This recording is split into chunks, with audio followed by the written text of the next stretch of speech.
जी अस्सलाम वालेकुम। MX Excel के टॉपिक के ऊपर डिस्कशन हो रही थी। लास्ट टॉपिक में हमने टेक्स्ट बॉक्स लगाने के बारे में सीखा था। आज हम हेडर फुटर लगाने के बारे में सीखेंगे कि अगर हमने हेडर फुटर लगाना हो अपनी शीट पे तो वो हम कैसे लगाते हैं। तो हेडर और फुटर लगाने के लिए इंसर्ट टैब में आ जाएंगे और ये हेडर और फुटर पे क्लिक करेंगे तो ये हेडर एक्टिव हो चुका है। हेडर में आप क्या लगाना चाहते हैं वो क्लिक करें, कुछ लिखना है तो उस पर क्लिक कर दें, नहीं तो पेज नंबर पे क्लिक कर दें और यहाँ से ये चली गई header footer page layout view में चली गई है। आपने इसको नॉर्मल व्यू पे क्लिक कर देंगे, ये जो नॉर्मल व्यू है इस पर क्लिक कर देंगे तो आपकी शीट नॉर्मल व्यू में आ जाएगी। अब इस पर हेडर फुटर लग चुका है। जब आप इसका प्रिंट निकालेंगे, प्रिंट व्यू देखेंगे, प्रिंट व्यू देखने की कमांड है कंट्रोल F2। तो ये देखें, ये इसके ऊपर नंबर पेज नंबर 1 लगा हुआ है। अगर आपके ज़्यादा पेजेस होंगे, मैं यहाँ पे भी थोड़ा सा काम कर देता हूँ और मैं यहाँ पे भी थोड़ा सा काम कर देता हूँ, मैं थोड़ा सा यहाँ पर भी काम कर देता हूँ।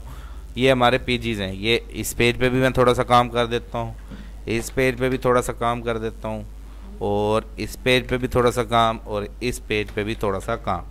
अब मैं प्रिंट व्यू देखता हूँ। प्रिंट व्यू की कमांड है control F2।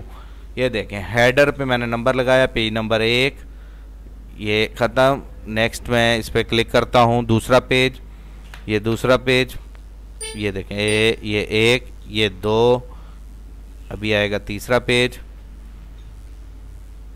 1 minute, zoom area of कर दूँ। ये 3 4 5 6 7 8 पेजिस पे ये हमारी एमएक्स एक्सेल की शीट है तो ये 8 नंबर शो कर रहा है। ठीक है, जितने एरिया पे आपने काम किया होगा उतनों पे पेज नंबर लग जाएगा। नेक्स्ट देखते हैं, हमने अगर फुटर पे पेज नंबर लगाना हो तो पेज नंबर के हेडर फुटर पे क्लिक किया।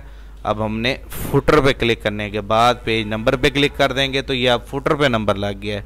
ठीक है, पेज नंबर फुटर पे लग गया है। लगा लेने के बाद आपने इस व्यू के बटन पे, ये है नाम देखें, इस पे लिखा हुआ है पेज लेआउट व्यू और अगले पे लिखा हुआ है नॉर्मल व्यू। नॉर्मल व्यू पे क्लिक करेंगे तो ये आपकी शीट नॉर्मल हो जाएगी और जब कंट्रोल F2 करेंगे तो ये देखें ये प्रिंट निकलेगा। तो ये पेज नंबर, सफ़ा नंबर 1, सफ़ा नंबर 2, सफ़ा नंबर 4, सफ़ा नंबर 5, सफ़ा नंबर 6।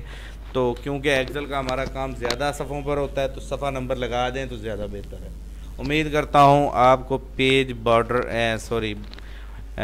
हेडर फुटर लगाने का तरीका, पेज नंबर लगाने का तरीका या हेडर फुटर पे नाम लिखने का तरीका समझ आ गया होगा। थैंक यू, अल्लाह हाफिज़।